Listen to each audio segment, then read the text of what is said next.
Hi friends, இன்றைக்கி நம்ம ஆட்டு ரத்த பொரியல் எப்படி செய்ய போகிறோம் பாருங்கள். ரத்தத்தை வேக வைங்க. வேக வச்சுட்டு மிளகு சீரகம் போட்டு மிக்சியில் நல்லா அரைச்சிக்குங்க. அரைச்சிக்கிட்டு அந்த ரத்தம் வேக வச்சதில் இதை எடுத்து போடுங்க. மிளகு சீரகத்தை கொட்டுங்க. கொட்டிட்டு தேவையான அளவு மஞ்சத்தூள் போடுங்க.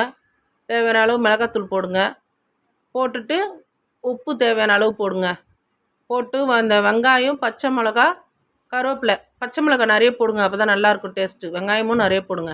அதில் அப்படியே கொட்டி நல்லா பசிங்க. பசஞ்சு எடுத்து நல்லா கொஞ்சம் ஒன்று கொஞ்சம் கொஞ்சம் நல்லா தூளாக்கிடுங்க. ஆக்கிட்ட பிறகு ஒரு சட்டியை வைங்க. கடுகு போடுங்க, சீரகம் போடுங்க, எண்ணெயை ஊற்றுங்க, கருவேப்பிலை போட்டு தாளிச்சிடலாம். தாளித்து இதை கொட்டிடலாம். இதை இஞ்சி பூண்டு பேஸ்ட்டு போடுறேன். இஞ்சி பூண்டு பேஸ்ட் நிறைய போடுங்க. போட்டு இதை கொட்டி ஸ்லோவாக கிண்டுங்க. ஸ்லோவாக கிண்டி நல்லா செவக்க வச்சு எடுங்க. ரத்த பொரியல் ரெடி. ஓகேவா? பாருங்கள். ஸ்ரீபுனிதா சேனலை சப்ஸ்கிரைப் பண்ணிக்கோங்க. பெல் பட்டனை அழுத்திங்க. நல்லா வேக வைங்க.